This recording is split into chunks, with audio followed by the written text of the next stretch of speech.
조선에는 희망이 없다. 절이 싫으면 중이 떠나라. 이 발언 누가 했을까요? 바로 외상외과의 상징 이국종 교수입니다. 그가 최근 군의관들을 상대로 한 강연에서 의료계와 한국 사회 전반을 향해 작심 비판을 쏟아냈습니다. 왜 그랬을까요?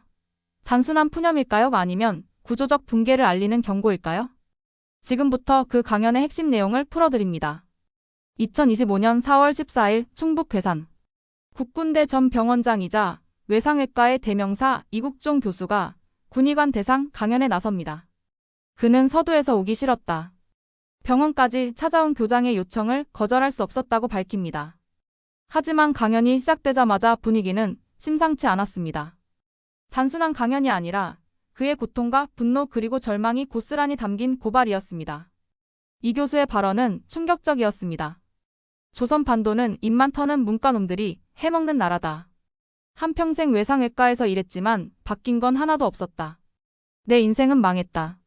조선에 희망이 없으니 탈조선하라. 그는 지하창고를 독서실로 개조해 군의관이 미국 의사면허 시험을 준비한 사례까지 들며 여기선 안 된다는 현실을 고발했습니다. 그는 빅5 병원을 향해 전공의 짠에서 통유리 붙이고 에스컬레이터 설치한다고 비꼬았고 대리석 없어도 서울 데세브란스라고 하면 환자들은 몰려온다며 과시적 소비를 비판했습니다. 교수와 병원 시스템이 중간 착취자라는 말도 서슴지 않았습니다. 전공의 복귀 사태와 관련해선 조롱조의 표현인 감귤까지 언급하며 내부 갈등의 본질을 드러냈습니다. 왜 지금 이국종 교수는 작심 발언을 했을까요?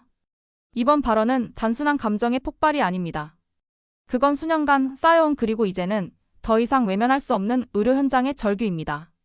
첫 번째 이유는 필수 의료의 위기입니다. 외상외과, 응급의학과, 산부인과 다 사람 목숨과 직결되는 분야죠. 하지만 이 분야 의사들은 계속 줄고 있습니다. 왜일까요? 업무는 과중한데 보상은 너무나 적고 시스템은 개선되지 않기 때문입니다. 이국종 교수는 누구보다 그 현장을 오래 버텨온 사람입니다.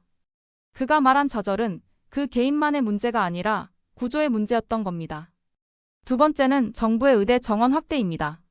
정부는 의료 인력이 부족하다는 이유로 의대 정원을 늘리겠다고 했죠. 그런데 그 방식이 문제였습니다. 현장의 목소리를 듣지 않고 일방적으로 숫자만 늘리려 하다 보니 의료계 전체가 반발하고 나선 겁니다. 이국종 교수는 이걸 이렇게 봤습니다. 숫자가 아니라 시스템이 바뀌어야 한다. 세 번째는 전공의 파업 이후 생긴 깊은 상처입니다. 정원 확대에 반대하며 전공의들이 단체로 파업했었죠. 이후 병원으로 복귀했지만 분위기는 싸늘했고 그들을 감귤이라고 부르는 조롱 섞인 말까지 돌기 시작했습니다. 이국종 교수는 이 점도 콕 집어서 말합니다. 이렇게 내부에서 서로를 깎아내리는 구조로는 절대 회복이 없다고요. 그의 발언은 현장 전문가로서 수년간 쌓인 좌절과 시스템에 대한 절망에서 나온 경고였습니다. 또 이국종 교수는 과거의 상외과에서 함께 근무했던 고 윤한덕 교수를 언급하며 평생 일했지만 바뀐 건 아무것도 없다. 나와 함께 일한 윤 교수는 과로로 죽었다.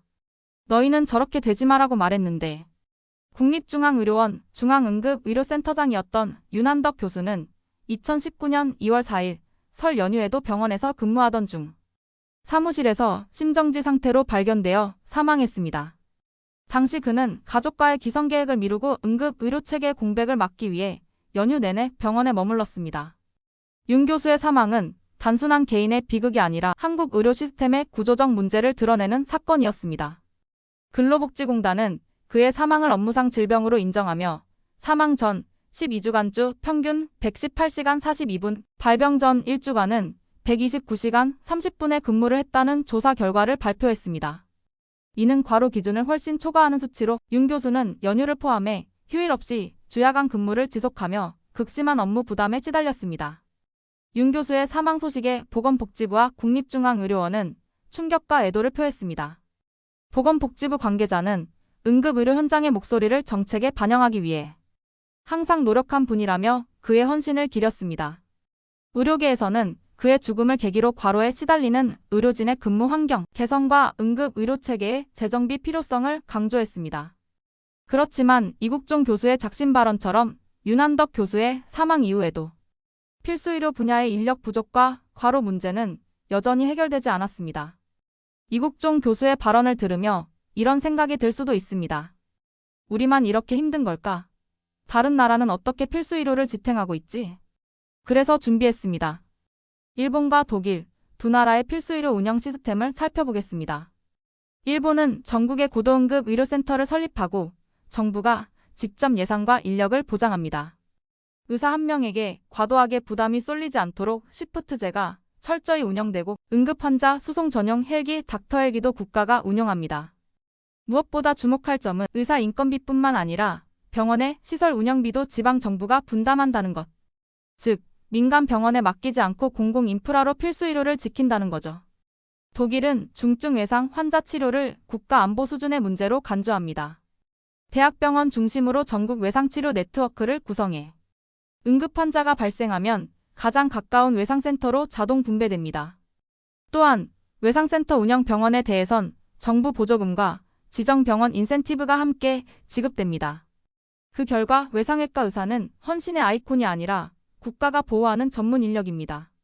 핵심 차이는 딱 하나입니다. 국가가 필수 의료를 비용이 아닌 생존 인프라로 본다는 점입니다. 한국은 아직까지 필수 의료조차 민간 의료기관에 맡기는 구조이기 때문에 이국종 교수 같은 인물이 나타나면 영웅으로 소비하고 시스템은 방관하는 악순환이 계속되는 겁니다. 이국종 교수는 말했습니다. 바이탈과 하지 마라. 돌아오는 건 해고 통지서뿐이다. 그 말이 단순한 개인적 조언이었을까요? 아닙니다. 한국 의료 시스템이 무너졌을 때 우리 사회가 감당해야 할 경제적 파장은 상상 이상입니다. 첫째, 의료비는 우리의 지갑에서 나옵니다. 필수 의료가 붕괴하면 가장 먼저 나타나는 건 민간보험 가입의 급증입니다. 지금도 대한민국 국민 10명 중 8명이 실손보험에 가입해 있는데 필수 진료 접근성이 낮아지면 더 많은 비용을 개인이 부담하게 됩니다. 즉, 병원비는 건강보험이 아니라 우리 지갑에서 나온다는 뜻입니다. 둘째, 지방에서 외상 환자가 발생했는데 가까운 외상센터가 없다면? 헬기 이송 한 번에 1,000만 원이 넘는 비용이 발생합니다. 국가는 이를 보조하지 않습니다. 결국 환자 본인 또는 병원이 떠안는 구조, 이 구조는 병원의 경영 악화를 초래하고 다시 의료 붕괴로 이어지는 악순환입니다. 셋째, 병원 문 닫으면 지역이 죽습니다. 이미 수많은 지방 산부인과 소아과가 폐업했습니다. 병원이 문을 닫으면 어떤 일이 벌어질까요? 임산부는 도시로 떠나고 젊은 가족은 지역을 떠납니다. 결국 지방 소멸과 부동산 하락, 상권 붕괴까지 연쇄적으로 터지게 됩니다. 넷째, 정부 재정도 뚫립니다. 필수 의료를 사전에 강화하는 데 드는 비용보다 사고 이후 보상, 장애급여, 국민 신뢰 회복에 드는 비용이 훨씬 큽니다. 예방적 시스템이 무너지면 결국 세금으로 뒷수습하는 셈입니다. 이건 단지 보건복지 문제가 아니라 국가 재정 리스크로 번지는 문제입니다. 필수 의료 붕괴는 단지 의사 몇 명의 문제가 아닙니다. 그건 곧 지역이 무너지고 국민이 지갑을 잃고 국가가 돈을 낭비하는 전방위 시스템 붕괴를 뜻합니다. 이국종 교수의 경고는 경제학적으로도 너무나 뼈아픈 예언이었습니다. 이제 우리는 4가지 과제를 정면으로 마주해야 합니다. 첫째, 필수 의료에 대한 적극적인 지원. 둘째, 전공의 수련 환경의 근본적인 개선. 셋째, 대형 병원의 공공 책임 강화. 넷째, 의료 정책의 현장의 목소리 반영입니다.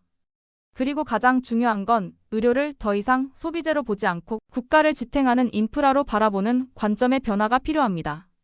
이국종 교수의 외침이 그저 한 사람의 울분으로 흘러가지 않도록 우리 모두가 응답해야 할 때입니다. 이국종 교수의 말은 단순한 개인의 좌절이 아닙니다. 그건 바로 이 사회가 외면해온 현장의 붕괴에 대한 집단적 경고입니다. 우리가 지금 당장 해야 할 일은 2가지. 첫째, 그 경고에 귀 기울이는 것. 둘째, 그리고 구조를 바꾸는 용기를 내는 것입니다. 한국 사회는 지금 선택의 기로에 서 있습니다. 외면할 것인가? 반성하고 변화할 것인가? 이 선택은 곧 우리 모두의 생명을 지킬 선택이 될 것입니다. 이국종 교수의 절규, 과연 의료계만의 문제일까요? 여러분의 생각을 댓글로 꼭 남겨주세요. 오늘 영상 끝까지 봐주셔서 감사합니다.